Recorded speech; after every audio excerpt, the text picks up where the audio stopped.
So, in the previous session, we had discussed the first sutra of the Siva Sutras, and the sutra was Chaitanyam Atma. And we had done a lot of discussions what is Dharma and what is Dharmi. The Chaitanya is supposed to be Dharma, it is the Prakashaka. Prakasa is its Dharma that we associate Atma with. Then why are we referring to Atma as illumination? It illuminates. Illumination is what it does because that is how we want to make sense of it, because there is no other way we can be aware of the Atma except through, we cannot reach the Atman as that pure consciousness except through this very consciousness that it represents. And we had a lot of discussion, and the link is shared if you ever feel like you can revisit that recording. Now we are graduating to the next verse. We mentioned that Chaitanyam Atma, and then immediately the next verse is Jnanam Vandha. So there are two ways you can make sense of it, either with Sandhi or without Sandhi. So Chaitanyam Atma Jnanam, the next word that comes, you can either say Ajnanam by splitting that, or by saying Jnanam Bandha or Ajnanam Bandha. If you say Ajnana is the source of bondage, ignorance is the source of our being limited the way we are, it's easy to understand. But if we say Jnana Bandha, then we have to give a better understanding, better explanation. Then Jnana becomes Ajnana in certain of its modes. Jnana, knowledge itself, becomes a source of bondage. What is that knowledge? That knowledge which becomes bondage, a source of bondage, why it becomes bondage? To understand that, we have to remember the explanation or discussion that we had about the first sutra, that God Himself has two aspects, that Unmesha and Nimesha, and how He can manifest Himself with sheer wish, because He has that Jnana Sakti, Kriya Sakti, Ichha Sakti. But before that, the most important is that Chit Sakti and Ananda Sakti. He has this five, because he has one Sakti only, but we, for our benefit, we are trying to split that into five aspects. And when all these, the moment he manifests, all of them become limited in nature. So there are two ways to look at it. That jnana, that pure consciousness, through this bandha becomes abadha, means he becomes bonded, that becomes limited. And then what he becomes? Lord Shiva, that pure supreme consciousness, it manifests as jiva. And who are we? We have limited understanding. He has unlimited, infinite understanding. Why does he become us? And we have already mentioned that that is for his own fun that he creates this whole samsara. And then how that knowledge, when that jnana becomes a source of bondage, we will understand this. One thing you have to understand, in the philosophical tradition, largely, even though Kashmiri Saivism is different from Advaita Vedanta, there are striking similarities. So, if you look at a great philosopher in Advaita Vedanta called Gaudapadacharya, who wrote that famous Mandukya Karika, he says, Ajatavada, nothing actually ever happened. All that we see, these are all projections, these are Maika in nature. That holds a secret key to unravel the mystery of this verse, Jnanam Bandha. So what he says, na nirodho, na cha utpatihi, na baddho, na cha sadhakaha, na mumukshur, na vi mukta ittesa paramarthata. So fundamentally, if you look at it, Gaudapadacharya says there is no one is in bondage, nobody is seeking liberation, because the bondage is not real. That is the language of Vedanta, that we are constrained by a limited understanding of who we are. Because of a faulty understanding of what we are not being able to recognize our spiritual nature. That is our Swarupa. Then we are trapped in a faulty, twisted, a very self critical, self diminutive, self critical version of who we are, And therefore, obviously, we're unhappy and you're full of anxieties. So it's not so easy to claim that you are supreme and you know everything and you are liberated. Liberation doesn't come that way. It can be essentially a very toxic neo-Vedantic self-delusion or self-grandiose in which we can seek shelter as some people do. जानने के लिए क्या है, क्या रखा है, संसार में है क्या, all kinds of questions they ask. We'll not go that way, but at the same time, we need to recognize that Jnanam Bandha, this particular Advaita Vedantic insights, helps us enter into this mystery of Kashmiri Saivism. Jnanam Bandha means what? A certain form, a certain mode of understanding causes us suffering and applies to our everyday lives. Whatever we do not properly understand, that understanding itself becomes a cause of our suffering. Therefore, he would say the first thing, there's a beautiful, so there are two powerful interpretations of this particular sutra. One is by Kshemaraja, the other one is by Bharadacharya. So there are slightly different ways in which they are trying to talk about it. So Bharadaraja is saying, there is a verse that I'm just reading, Agyanam iti tatradyam chaitanya sphara rupini anat anatma atmanyatmanatmata jnanam atmani anatmata jnanam atmani anatmata jnanam jnanam punar anatmani देहादावात्ममानित्वं देहमप्येतदारणवं मलं स्वकल्पितं स्वस्मिन् बन्ध स्वेच्छा विभावितः. So each word will give us very quick entry into this whole secret of this sutra. Remember one thing. Agyanam, what we consider to be bondage, agyana. Agyana is actually source of bondage. When jnana becomes like agyana, that is bondage.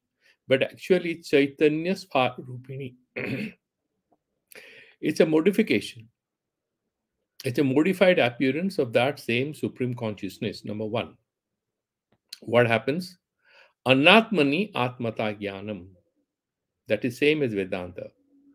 Atasmin tadbuddhi. What is not Atma, you consider that as Atma. What is Atma? That supreme consciousness. What is not Atma?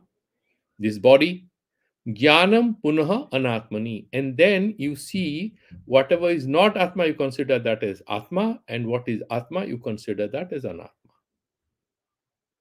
So, the whole thing gets twisted. You confuse X for Y and Y for X. So that supreme consciousness, the Siva, which is this whole sansara, is Shiva Maya. It's created, it's his creation. But we don't see this. We consider the phenomenal reality as absolutely real. And then the tragedies that follow us. Dehadau atmamanitvam. You consider this body as Atma. Dvayam api etad anavam. This is called anava mala, anu. The supreme consciousness, Lord Shiva, becomes like a tiny particle, anu. And concerning that limitation, that sankochatmaka, delusional prakriya, is a kind of an appearance because of which Lord Shiva becomes Pasu, becomes an animal. He becomes a Pasu, becomes an animal because of this obtuse kind of a self-understanding which is created. And how that happens, we will see that. Malam swakalpitam swasmin. And this particular weakness or impurity or contraction of that supreme consciousness, is it real? No. This is imaginary. As in Vedanta, also in Kashmiri Saivism, this is all imaginary, this whole reality is a delusional self-contraction, bandha, and then that appears like a bondage. And why so? He's saying, Svecha Vibhavitaha.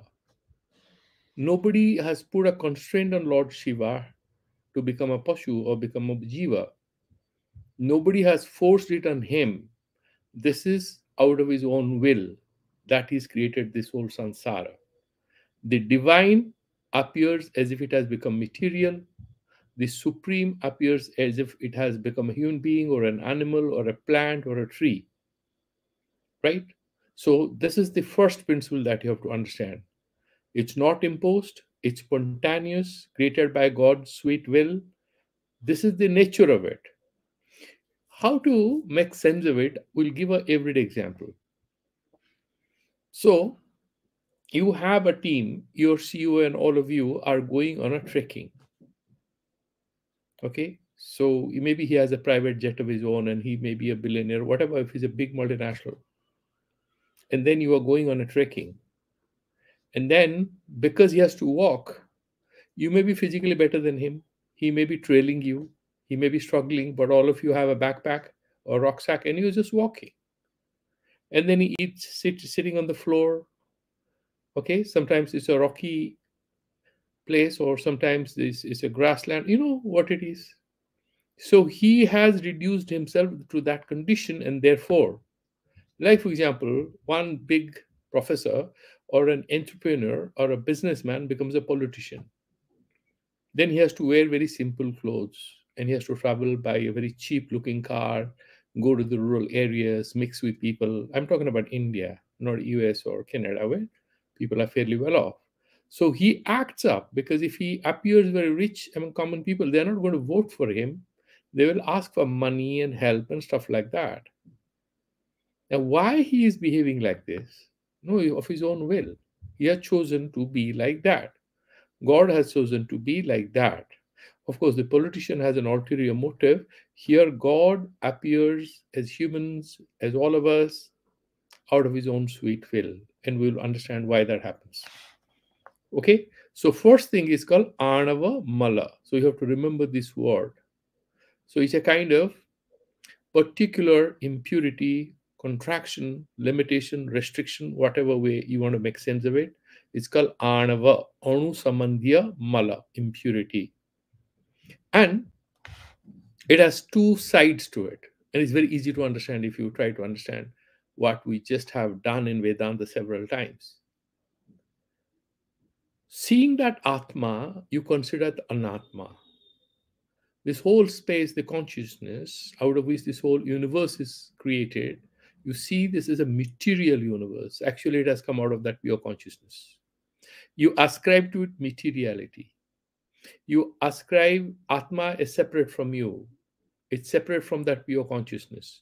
So you're reducing the Atma to a lower level of existence and continue to call it Atma, or you externalize the Atma away from your pure consciousness.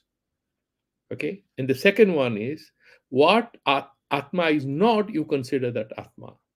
I am happy, I am sad. Atma has nothing to do with sadness and happiness. I'm young, I'm old, all that we do in Vedanta. That prakriya you can apply to understand it. What is yours is not you. You have a car, you are not the car. You have youth, you have a name, you have a body, you are not the body, you are not your illness, you are not your name, you are not your happiness, you are not your depression.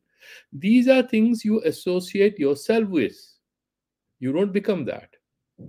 Okay, so these are two aspects of it, right? And I don't want to get into details because there's a lot of technicalities and that will spoil the smoothness of our conversation. Now, if you start doing this or you try to engage in this, what happens? What happens to the consciousness? First, he's saying, he's putting it in one sentence. Swatyantriya hanir bodhasya. Supreme consciousness. You know, God's Maya Sakti is his Swatyantriya. He can do anything. He's free from any bondage, any encumbrances. He's not saddled with any limitations or responsibilities or anything. He's free floating supreme consciousness. The first thing is Swatyantri Hani Bodhasya, because the CEO has gone to do a trekking and therefore he loses all the privileges and comforts associated with his position. When he's in the headquarters, now he has chosen to be in Africa in an area where maybe there is not internet. He will not be able to do what he does, but he has gone there to explore maybe a mining project. Yes, he has imposed on himself a few limitations. So swatantra hanir bodhasya, swatantrasyapi abodhata. Now he starts breaking his head. What do I do now? Why the internet is not working? Why the hell are we here? He loses his temper. He's very angry over the dinner table.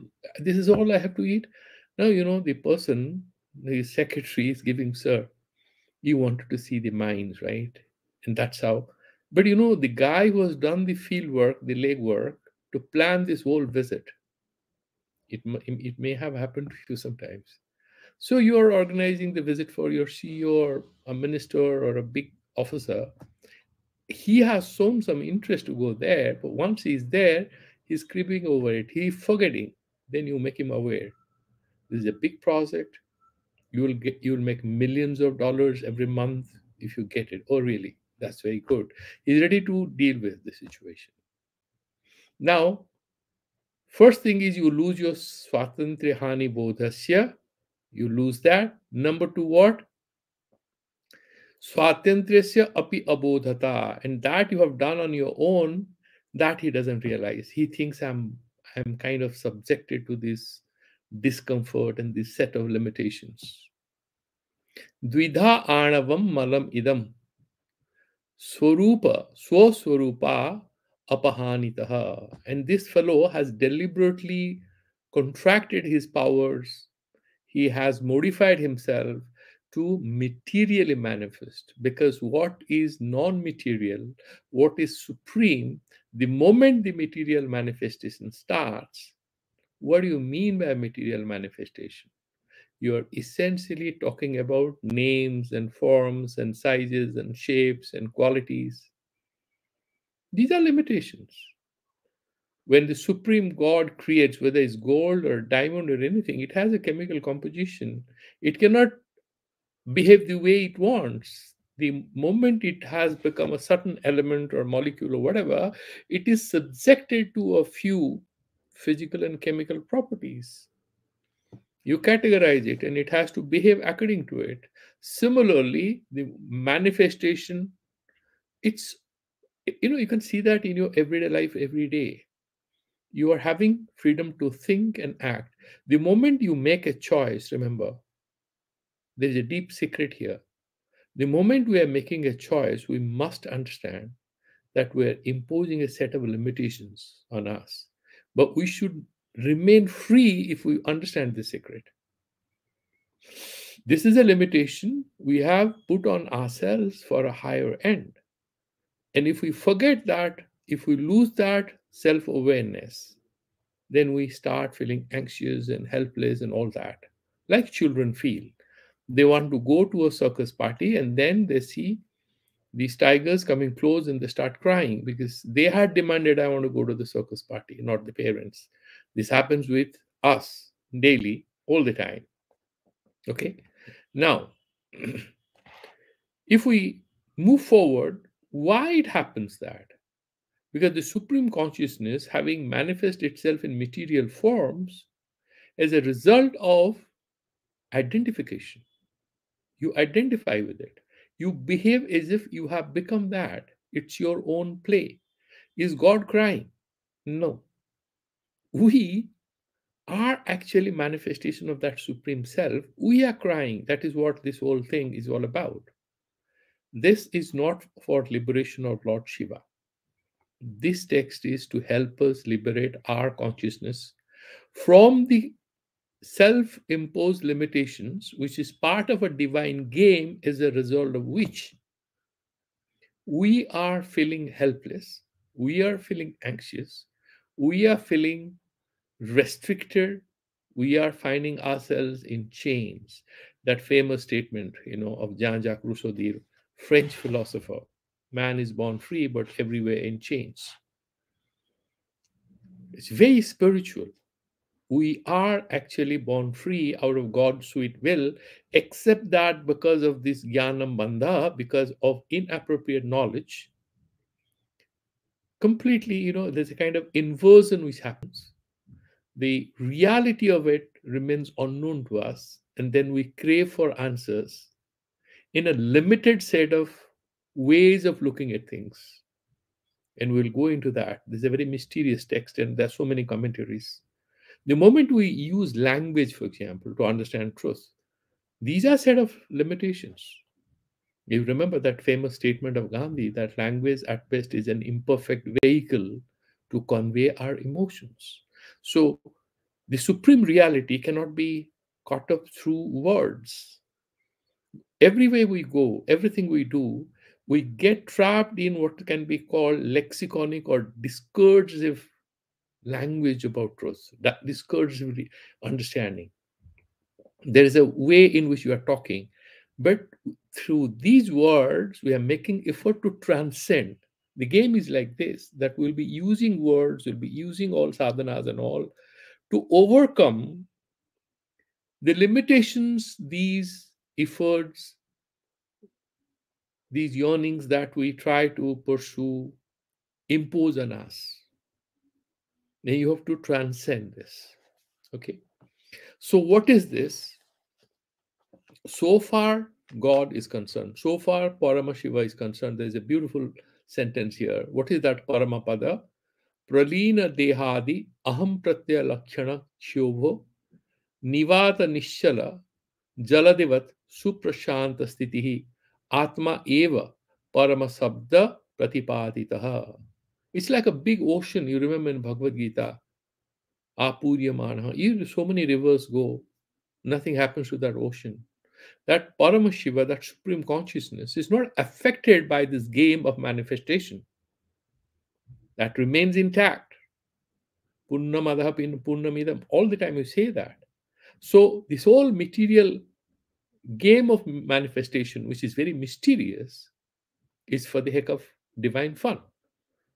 And we need to watch it carefully to essentially recognize the soul of this whole thing is to recognize the divinity within. So the supreme has become limited. That's what he's saying. So now, mala or impurity are broadly of three types, and they will have three kinds of consequences. How jnana becomes bondage, how knowledge becomes a source of bondage, that is being explained. Anava mala, maya mala, and a karma mala. Just remember these words: karma samandhya, kriya samandhya mala, maya mala, where you have a faulty understanding. This whole thing is delusional. You start reversing the reality in your understanding, in your thoughts. You understand it in an inverted way. And then Anavamala, that self imposed limitation, that is the root cause of all this. The very nature of our existence, what is conveyed by this text, the very nature of our existence, given the fact that we have taken a human form, of divine necessity, by the whole game plan, we have to deal with these apparent limitations. Remember the word apparent. These are bonds and chains which try to disable us, try to limit the spiritual progress, the ability of ourselves to realize who we are, to ascend to the higher plane. This is the nature of our existence. That is the very nature of things. Then what is the way out? The root of it is in a faulty understanding. That is why again and again he's saying jnanam bandhaha is not to become ignorant, not to reject knowledge, but to have appropriate, correct understanding. Then we can ascend and recover ourselves, recognize ourselves, recover our divinity. So I will not get into the technical details. Let's look at now what are these jnanas. What is this knowledge which becomes a bondage? How does it manifest? What forms does it take? And how we find ourselves in chains? That will be very useful. First thing is the Anavamala. Remember, Anavamala, that you are supreme, you see yourself as a tiny speck of dust, right? Because you're confusing yourself with your body, you think you are very small. Can I put it in one word? According to their language, apurnamanyata. you are incomplete. That is because of a self imposed limitation on the consciousness. The first thing is apurna manyata, because of this anava mala. What is the second one? Once you have this anava mala, you will see. So, this is avarana, right? In Vedanta, it will call avarana. You cannot see the rope, therefore, you confuse that as a snake. First, you cannot see the rope, and then you see the snake. So, once you have this, you faultily see yourself as limited because of this whole process of manifestation, which is according to the divine sweet will. You have Vinna Vedya Pratha. You see it in dualities. There is only one consciousness. Everything is Lord Shiva. But you see, no, this is India, this is America, this is Pakistan, these are this kind of people, these are good people, these are bad people. Why they can't they behave? So all kinds of problems come, and you're standing in a queue, and some children are playing. You're standing in the airport. Some lady is with two small kids, and you get supremely angry. I'm such a senior citizen. Why these kids are not understanding? Why should they understand? You better understand they are kids. So all these problems. So you have bhinna vidyata. The details will. So that is maya mala, because of that faulty understanding. Once you have this faulty understanding, then you see X as Y. What kind of desires you will have? Will you do right things or wrong things? Then you are trapped in the details, and then what happens? You have subha subha vasana atmaka.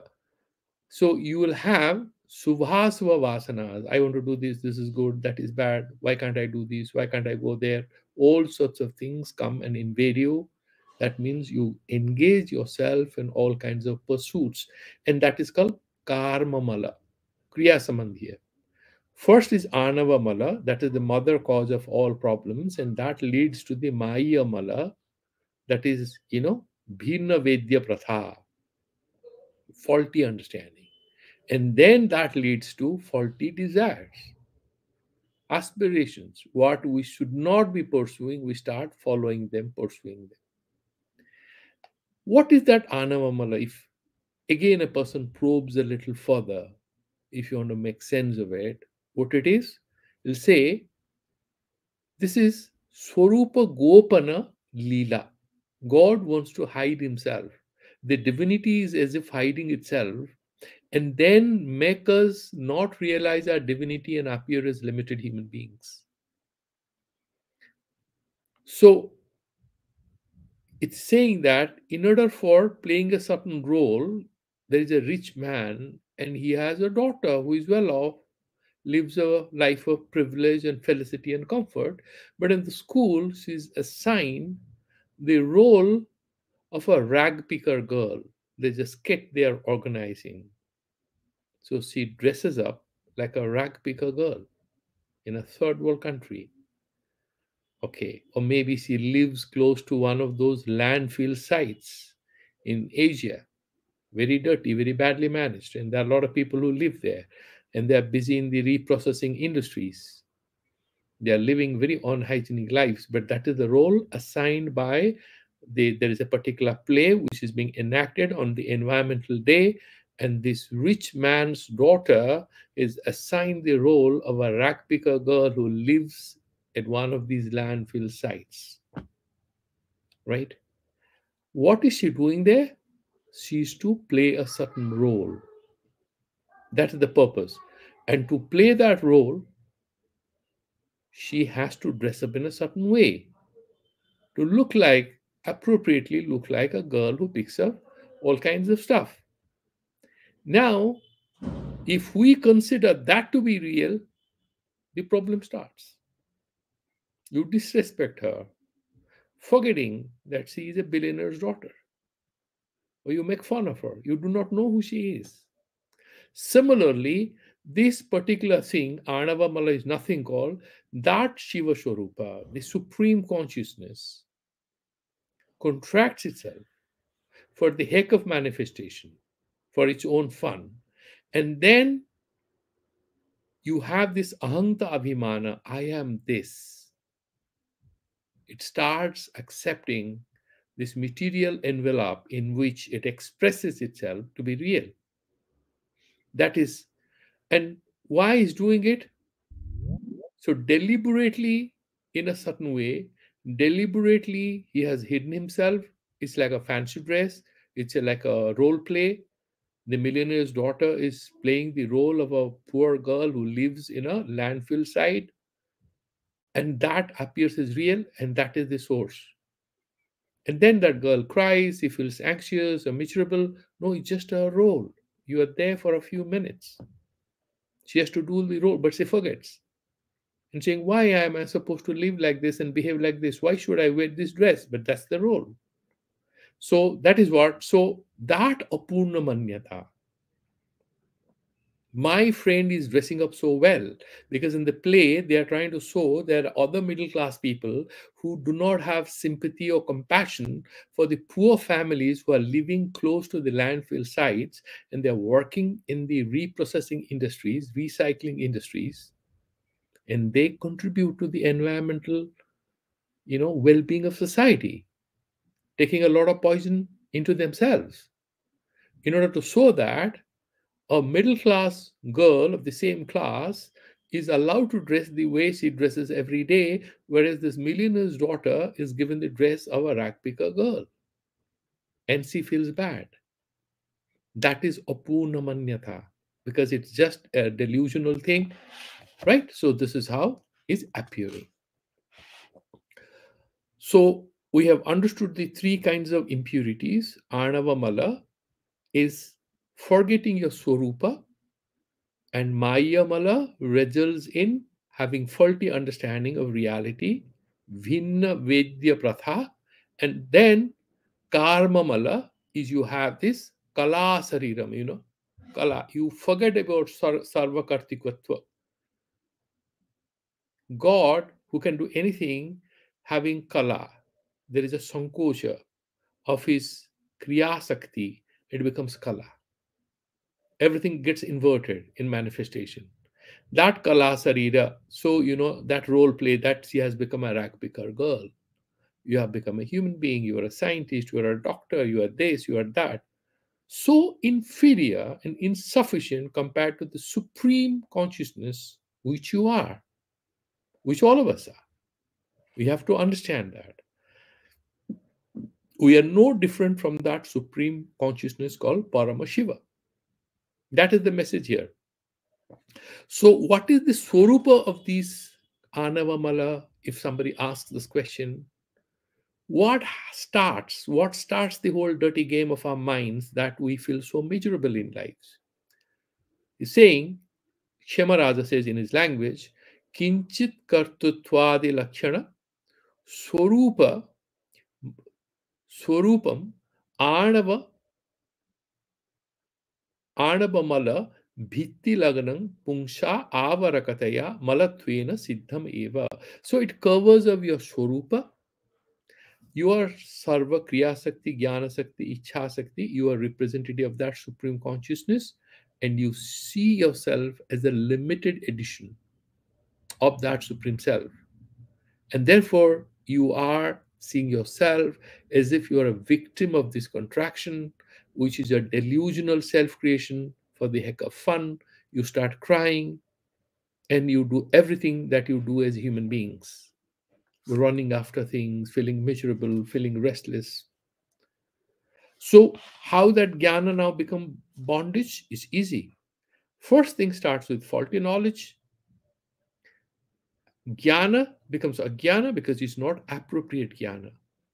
That knowledge is not appropriate, is not correct understanding, is not appropriate. Therefore, being inappropriate, it leads you to look for wrong things, make wrong choices, and consider a wrong state of being as your aspirational state of being. If they say that if you're on the right path, even if you move slowly, it's fine. But if you're in a wrong direction, the faster you move, the farther you are from your destination. That's what all of us do. That's what it's hinted here. That is that jnana is ajnana garvita. That knowledge that we are accumulating, by accumulating knowledge about the phenomenal particulars, this knowledge we gather is pregnant with ignorance. Look at the beauty of their language. The knowledge which is pregnant with ignorance is at best capable of what? Putting us in the cage, sending us to darkness. Okay? And therefore, that jnana itself is the impurity. That is why it's called, and that is the cause of sansara ankura karanam. The phenomenal reality looks like a fundamentally perfect or fundamentally absolute reality because of this inverted understanding. Therefore, knowledge is bondage. That knowledge which is pregnant with impurity, impure understanding, and ignorance cannot set us free. It's going to put us in chains. That is the central message of it. Now we'll move forward, and there is a lot of things. Broadly, the Maya Mala, if you compare this with Advaita Vedanta, which we have studied in Viveka Chudamani and in many other places, Atasmin tad buddhi pravavati vimurasya tamasa. You remember that? It's Atasmin. What X is not there, we see the X is there. Atasmin tad buddhi. What is not Brahman, what is not Atma, there we have Atma buddhi. Prabhavati vimurasya tamasa. And it's in the ignorance, in the stupid guy, because of his darkness, the tamasa, because of avidya, because of ignorance, that happens. Viveka and why does that happen? Because of non-discrimination. He is unable to do nitya nitya vastu vivekaha. He is unable to differentiate the false from the real. A lot of these nice middle-class girls, from the Western countries, sometimes from certain parts of India, they go and join. Earlier, they were joining the Naxalites. Some of the best students from top universities in India and Bangladesh, they used to join these ultra left gangs, and they will go into the jungles and this and that, and God knows what is to happen to them. Once in a while, you see some autobiographical stories coming out in the research journals that, some of them maybe they thought they were living a meaningful life. I used to know somebody who had gone as a Naxalite, ultra left political activist. He sort of he cracked up, he became depressed, and then he recovered and went to Oxford, did a PhD, came back, became a renowned professor, but he was always struggling for survival emotionally. There are quite a few such people. Their stories are never known. Similarly, you have a lot of people from these middle class families who go and join other terrorist organizations like ISIS or this or that. Why do they go? What is the root cause of that decision that they have taken? Are they ignorant? No, most of them are highly qualified. And most of them, you'd be surprised to know, are much better than selfish middle class boys and girls. They are morally upright, but there is some fundamental error in the judgment which drives them to become instruments in the hands of some powers who are using them.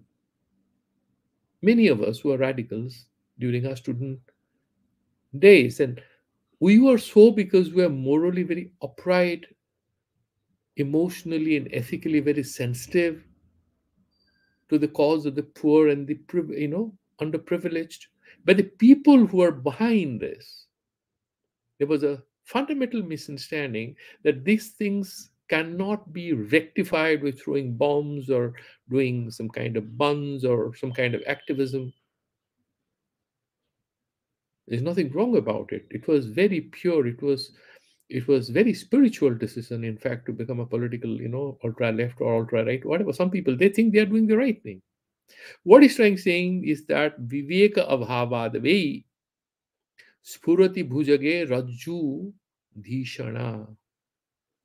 Actually, that's a rope. It looks like a snake.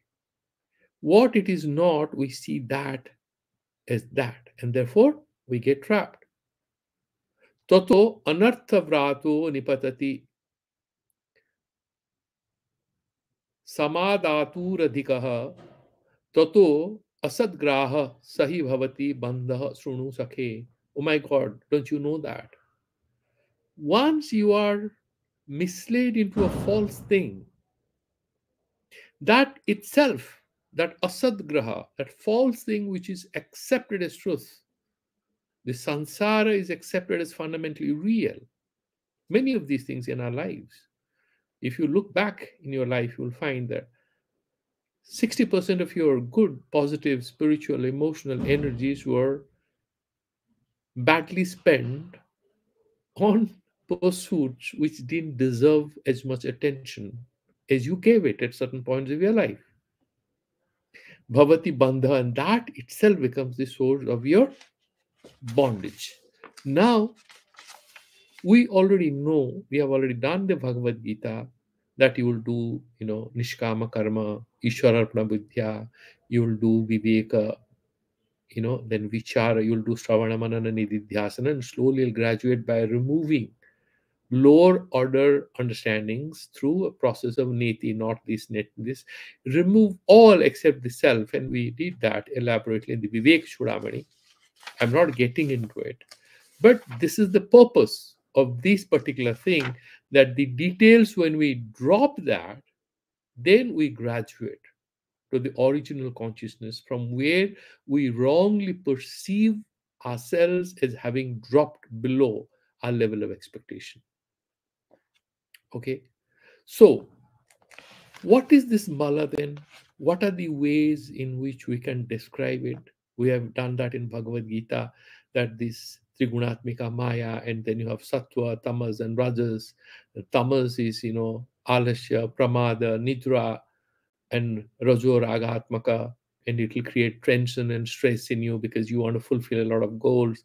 Sattva, Prakash, and Sukhatmaka, and then Sukha Sangyena Vadnati. We've studied that in the chapter 14 of the Bhagavad Gita. All these are sources of some sort of bondage that we have discussed in Bhagavad Gita. Here, in order to understand, you have to look at how they are trying to make sense of it.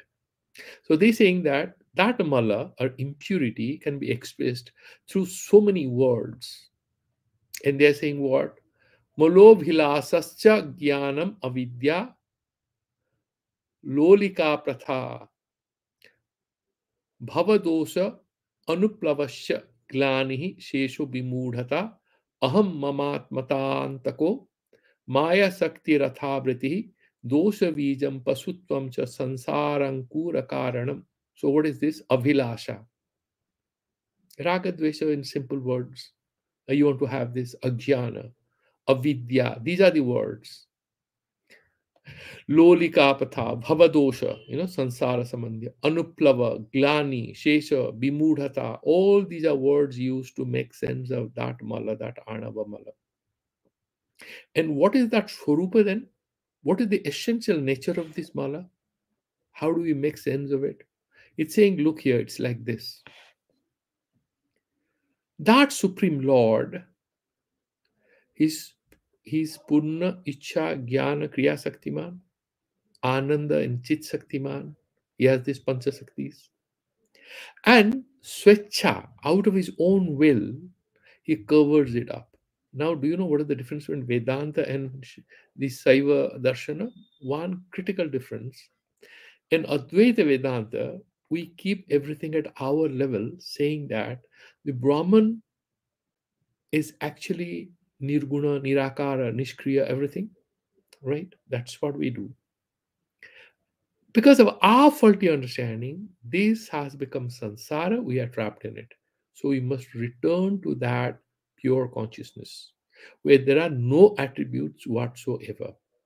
The radical difference being that here, that pure consciousness, both active and inactive, remember this word, the pure supreme consciousness is not static, it's dynamic, it has the will. Because here, what we call Ishvara in Vedanta becomes Paramashiva here. So he's having all the powers. So it's active, it's dynamic. It can take any mode, any appearance. It can take any mode of appearance that it chooses to, and it does it not because of any rules that is fixed for it. And therefore, out of his own sweet will, it's Sarva Saktiman, Sarvagya, Sarvakarta, And Nirakanksha, it has no goal. Sarva Vyapaka is everywhere. Sarvantara Vyapi. Yet, for the purpose of Leela, this will be very familiar. Whosoever has read Ramakrishna Paramahansa or you read Bhagavata, Prabhu Narayana, Ma Kali, they do this Leela. This whole sansara is Leela. This is not rejected as completely false, nor is it embraced as something desirable, something absolutely real. It's Leela. And that word Maya, this is a game, it's a divine play. So we need to understand it. Then we are better off. But here they're saying, and why should he do it for the heck of his own, pleasurable indulgence? It's like a game is invented by the grandma, and there are five children, in which she becomes the thief and she says, "You are the police people, try to catch me." So she's having fun with her grandchildren on her birthday. They're having a good day. She's deliberately playing the role of a robber. They are playing the role of cops, and they're playing cop and robbers, and robber and cops. They're having fun.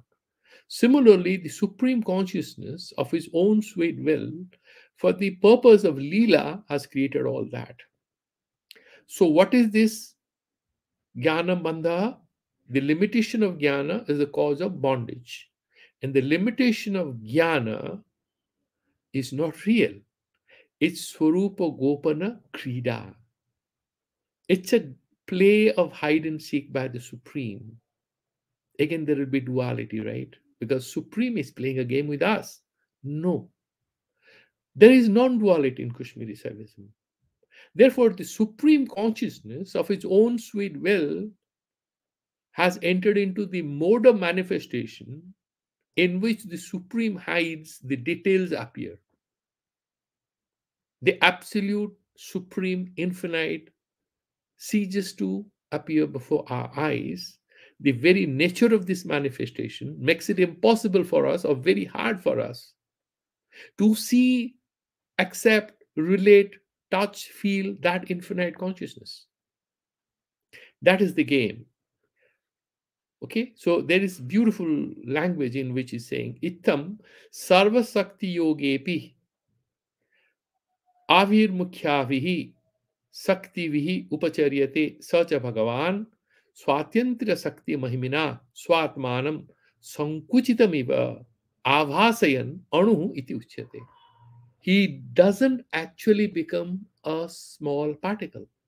He doesn't become Jiva. Shiva remains Shiva. He actually creates this delusional appearance that we, because of this limitation imposed on our consciousness, which is again by Lord Shiva, that means it's all self imposed. We are not different from Lord Shiva. So it creates that delusion that we are limited, that we are suffering, that we are ignorant, that we are craving for some answers, and we are so helpless. So this is extremely beautiful. It's very challenging, but it's very beautiful. And because of this particular appearance, which is not absolutely real, this anutva, nacha etavata bhagavato, desa kala akar upadhi virahita. It doesn't have the limitation of, desa kala vastu parisheda sunyam. That's what we do in Vedanta. Similarly, he's saying desa kala akar upadhi virahita. That means desa kala vastu parisheda sunya. Niratisaya ananda parispandatmakasya ishwarasya paramashivasya kinchida vikhyatihi. There is no loss, there is no limitation, which is real of the Shiva because of this Leela. Because of the game of this Leela, the millionaire's daughter who is playing the rag picker's girl doesn't lose a dollar of the wealth of her dad. She's going to inherit all of it. Paramashiva remains Paramashiva, na kinchi kachida vikshatihi pratyuta parama mahimnaha paripustihi iti uktam. It's all his abundance, is the game of his Leela. It only, his creativity, his divinity, in fact, blossoms through this whole process of manifestation. Now, it becomes a very bad exam paper for us because we are not prepared for it. We are not ready to participate in his game with self-awareness and with which devotion. These are the things which will enable us. It's like this. There is a game, we have entered the game, we have entered the field, but we do not know the rules. And so we are losing points. And they declare us out, no, you get out of it, you have lost the game. Because we haven't tried to understand why these things are happening the way they are happening here. Next time, when you know you're coming for this next time, you have a good time playing that game. You're not making losses because you know the rules of the game. So, what is this kinchit kartukatvatmaka kala tattva? Kinchit, so this kala, the sarva kriya sakti becomes kala. And then sarva, this apabodhaga, so it becomes vidya tattva. Sarvajnatva becomes vidya tattva. And similarly, that he has, purna ichha sakti, it becomes raga tattva. He was subha subha ichha. He has supreme ichha, he can do anything. But we want to say, this is good for me. Hyopadeya. This is here, I don't want it. Ishta nishta. I want this, I don't want this. All these dualities in which we get trapped. Now, if you look at this whole samsara, you can say that through this set of limitations, right till Prithvi, this whole manifestation becomes possible because this process of sankochana. Okay, because then you have mahatatva, then all these tanmatras and all these jnanendriyas, karmendriyas, all that till the Prithvi thing, panchabhuta. You come down, this whole circuit of Srishti is complete. And the phenomenal reality now suddenly has taken the center stage of human attention in front of us, as a result of which the underlying spiritual reality, the supreme consciousness, eludes us. We find it very difficult. Where is God? Where to find it? No, that's because you are stuck with the particulars. You are not being able to see the universal. That is how you are to make sense of it. And what is the difference then between mala and vandhana? We already have understood it because of a faulty understanding that ajnana garvita jnana becomes the source of bandhana. The knowledge pregnant with ignorance becomes the cause of our bondage. So, what happens here is when this person who is doing the role play confuses the role for the self. I heard the story. So, there was this bureaucrat, and this bureaucrat used to go home, and his children and wife, they were very unhappy with him. So he got posted in a CEO post, and everybody was doing sir, and fulfilling all his demands in the office. When he goes home, he behaves his wife and children to look up to him as if he's a CEO at home. The family life is ruined. He doesn't know how to behave. That happens. Similarly, a professor goes home and starts correcting everyone. No, my God, leave that professor's role in the office. You are at home, be a good friend. Then your wife and children are happy with you. So this particular confusion, that itself is the cause of when this mala becomes bondage. This impurity takes the form of bondage. Ittamcha maya saktya puryastakado puryastaka. All these, you have this mana, buddhi, ahankara, this whole 8 elements at the end of it is saying that puryastakadau grihita abhimano ayam विश्व भीति भीति भूत परिपूर्ण बोधक रूपतया स्फुरनपि असौ संकोच अवभासमात्मना तावता अंशेन स्वयमेव बध्यते. First thing, the absolute has taken the form of particulars, and by identifying with the particulars, it becomes, it binds of itself. It finds itself in bondage because of that particular situation. So it's like you're hypnotized. Some people hypnotize, tell you a few things, and maybe you are under a little intoxication. They have given you some sedative, and then you accept that is your real self, and whatever they ask, you are doing it for them. They have brainwashed you. And here, there is no terrorist organization to brainwash us. We are the main devil who has brainwashed us, and that devil is nothing but that faulty understanding. That is how it's mentioning. So we have already mentioned that this mala is of three types: Maya mala, Karma mala, and Anava mala. Right? So one leads to the other one. So you have that apurnata, you are purna, but you think you are apurna. You're complete, you are absolute, that pure consciousness, you think you are limited, you have a mind, you have thoughts, you have emotions. That's not real. The real thing is that nameless pure consciousness. Starting with that, one thing leads to another. So you also have Subhasva Anushtanatmakam Karmanam, the Karma Mala, and you have Vedya Veda Pratha Swarupam Mayam, that Maya Mala. So with all this, then Shiva itself becomes a sansari because of this contraction, because of this self-limited. So, end of the day, who are you?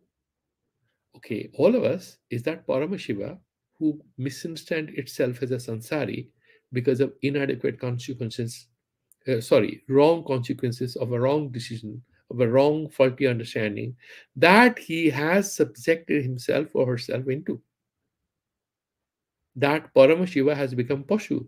That particular asansari has become Sansari and born and birth and death and the chain that follows. Therefore, you have to sort of go beyond that. Okay, and so broadly, I don't want to get into the technicalities. That karma mala is that sampurna kriya sakti assumes that you are capable of a few things, and I can do this, I can do that. That pure consciousness has to ascend. So first, God has only one Sakti, it becomes five types of Saktis. Mala, impurities of one mala, one impurity, it takes different forms depending on the way we want to segregate them and attribute to them a certain nomenclature to make sense of them. That you have to keep in mind. There is one Shiva, one Sakti. And yet, this Sakti becomes Pancha Sakti. And that Pancha Sakti, because of a limitation, becomes Pancha Kanchukatva. Five veils under which Maya starts acting on us. So, end of it, how do we then get out of this ajnana? How do we get out of this bondage? We must know how to get out of it. Why should we do the satsang if we don't have any way out of it? There's a beautiful verse there. Seso malasya naso daha etasya vasanochhedah aplavanam tonunam jnana sudha seka nirmita suddhihi. So there are three ways you can get rid of it. One is shosha. You suck it out. You have to dry it up. Shosha, daha, burn it. So shosha malasya, I mean, that's what we do, right? You know how the municipalities, what do they do with the sewerage system that you have, underground sewerage system? They use pumps to suck out these sewerage stuff, isn't it? That's how you have to extract, you have to suck out the impurities in your consciousness by recognizing what is a self-evident limitation. Second, malasya nasa, destroy it, burn it. Aplavana. So there are these way, and then what you can do, basana ucheda. You remember these Viveka Chudamani? Mononasa vasana tyaga. You have to destroy the movements of your mind because the movements are essentially the source of limitations. And then you do that vasana tyaga. That is the most critical thing because that is that encrypted hard disk in which all the previous sanskaras are hiding and they appear and reappear and appear. The Vedanta and the Kashmiri Saivism here is radically different. Here you're talking about an active divine consciousness who can be compassionate, you can connect with it, and that's why there are so many meditations, prayers and meditations, and there are anushthanas and stuff like that. And then we will go, now that we have understand this, we'll go to the next verse, the third one. how these bondage follows, and what is that causal form that it takes of our suffering. What are the causes? So we'll go to the third verse in the next class. We'll stop here. Any questions? We have a couple of minutes. Oh, we have just crossed the time. Feel free to, but I can stay on for 1 or 2 minutes. Any questions anybody has? Okay. Just for clarification, you said this word at the end, plavana. What does that mean? It's like it's like you're drowned and you have to take it out, take yourself out. Yeah. So we'll further discuss that in the next class. We'll go into details. Yeah, stop here. Okay. Om Purnamadaha Purnamidam Purnat Purnamudachyate Purnasya Purnamadaya Purnameva Vasishyate. Om Shanti Shanti Shanti. Shri Gurubhyo Namaha Hari